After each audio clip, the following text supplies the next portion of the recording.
지난 12부 우리는 거란의 2차, 3차 침입이라는 절체절명의 위기 속에서 강감찬 장군이 귀주대첩에서 거란의 10만 대군을 괴멸시키며 고려를 멸망의 위기에서 구원하는 역사적인 대승리를 보았습니다.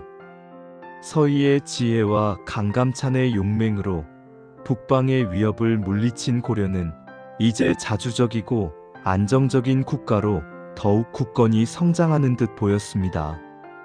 그러나 고려의 평화는 외부의 적이 아니라 내부에서 자라난 탐욕과 권력에 의해 위협받기 시작했습니다. 성종의 유교적 통치와 현종 시대의 국난 극복을 거치며 고려 사회는 안정되었고, 이 과정에서 문벌 귀족이라는 새로운 지배층이 급부상했습니다. 특히 경원 이씨 가문은 왕실과의 혼인을 거듭하며 막강한 세력을 형성했고, 그 정점에는 왕조를 뒤흔든 희대의 권신 이자겸이 있었습니다.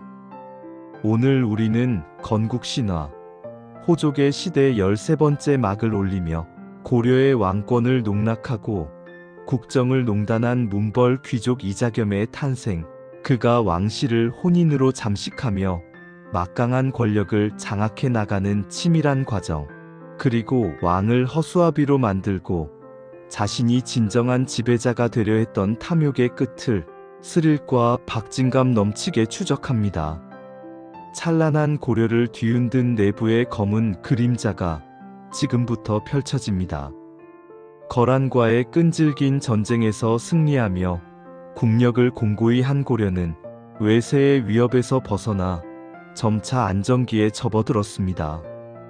문치주의를 표방했던 성종시대 이후 과거제를 통해 관료로 진출한 신진 세력들은 시간이 흐르면서 점차 문벌 귀족이라는 특권층을 형성하게 되었습니다.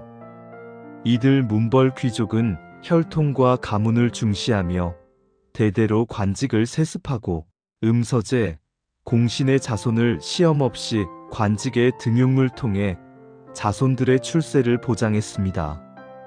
특히 이들은 왕실과의 혼인 관계를 맺으며 외척 세력으로서 더욱 막강한 권력을 휘둘렀습니다. 이 시기 고려의 문벌 귀족 중에서도 가장 강력한 세력을 형성했던 가문은 바로 경원 이씨였습니다. 경원 이씨 가문은 대대로 왕실과 혼인하며 명종 때부터 인종 때까지 무려 80년간 7명의 왕비를 배출할 정도로 절대적인 영향력을 행사했습니다.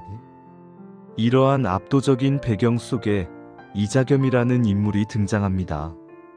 그는 경원 이씨 가문의 중심 인물로 가문의 명망과 왕실과의 혼인을 통해 막강한 권력을 쌓아 올렸습니다.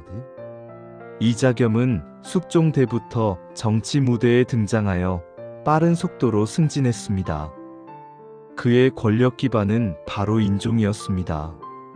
이해종이 후사 없이 죽자 그의 아들 인종이 1122년 14세의 어린 나이로 왕위에 올랐습니다. 인종은 이자겸의 외손자였습니다. 이자겸은 자신의 둘째 딸과 셋째 딸을 인종의 비로 들여보내 2명의 외손녀를 왕비로 만들었습니다. 이자겸은 왕에게는 외할아버지이자 장인이라는 복잡하고도 절대적인 위치에 서게 된 것입니다. 그는 대대로 이어온 경원 이씨의 권세를 등에 업고 왕실 외척이라는 명분으로 고려의 최고 권력자가 되었습니다. 이제 이자겸은 명실상부한 고려의 실질적인 통치자였습니다. 그는 왕명을 좌지우지하고 자신의 사병들을 통해 개경의 군사력을 장악했습니다. 중앙의 주요 관직은 그의 친인척과 지지 세력으로 채워졌고, 고려의 모든 국정은 이자겸의 손바닥 안에서 움직이는 지경에 이르렀습니다. 왕실 재정을 자신의 사리사욕을 위해 사용했고, 백성들을 수탈하여 부를 축적했습니다.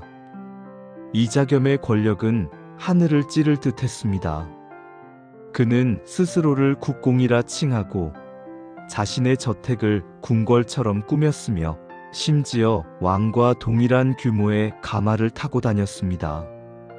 왕은 그의 눈치를 봐야 했고 신하들은 그의 비위를 맞추기에 급급했습니다. 그의 탐욕과 오만은 끝이 없었습니다. 그는 한나라 때 여씨에 난 당나라 때 측천무후를 본받아 자신도 왕위에 오르겠다는 야심을 공공연히 드러냈습니다.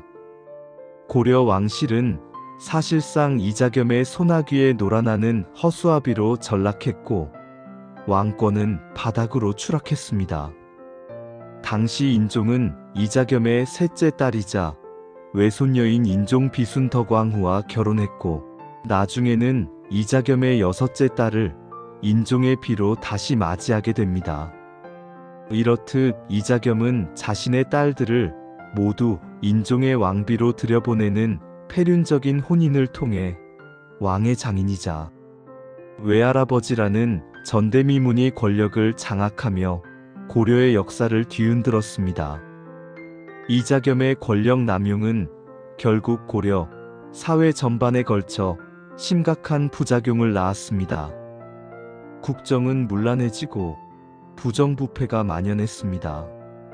백성들은 문벌 귀족들의 사리사욕에 의해 고통받았고 왕권은 명목상으로만 존재할 뿐이었습니다. 이자겸은 자신이 가진 막강한 권력을 오직 가문의 번영과 개인의 사욕을 채우는 데에만 사용했습니다. 그의 이러한 통치는 태조 왕건 이래 고려가 추구했던 민생, 안정과 왕권 중심의 중앙집권 체제를 뿌리째 흔드는 것이었습니다. 어린 왕 인종은 이러한 이자겸의 횡포를 누구보다 가까이서 지켜봐야 했습니다. 외할아버지이자 장인인 그에게 꼼짝없이 갇혀 자신의 힘으로는 아무것도 할 수 없는 무력감에 시달렸습니다. 그는 왕이면서도 왕으로서의 권위를 전혀 행사할 수 없었습니다. 인종의 마음속에는 이자겸의 횡포에 대한 깊은 불만과 복수심이 싹트고 있었습니다. 언젠가는 반드시 이자겸의 소나귀에서 벗어나 진정한 고려의 왕이 되겠다는 굳은 결심을 하게 됩니다. 이자겸의 권력은 절정에 달했지만 그의 과도한 탐욕은 결국 그 스스로 몰락의 씨앗을 뿌리는 결과를 가져왔습니다.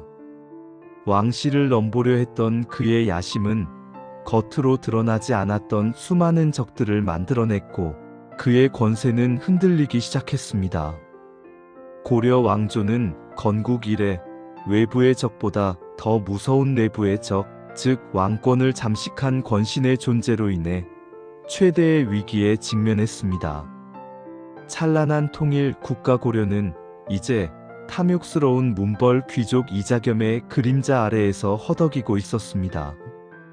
과연 어린 왕 인종은 이 거대한 권신에 맞서 자신의 왕권을 되찾고 고려를 구할 수 있을까요? 그리고 이자겸의 탐욕은 고려의 운명을 어디로 이끌어갈까요? 건국신화, 호족의 시대 칼을 든 왕건, 새로운 천하를 열다. 다음 14부에서는 이자겸의 막강한 권력에 맞서 인종이 척준경과 손잡고 이자겸의 난을 진압하며 고려 초기의 권신 시대를 종식시키고 왕권을 회복하려는 피비린내 나는 투쟁을 스릴 넘치게 다루겠습니다. 긴 시간 함께 해주셔서 감사합니다.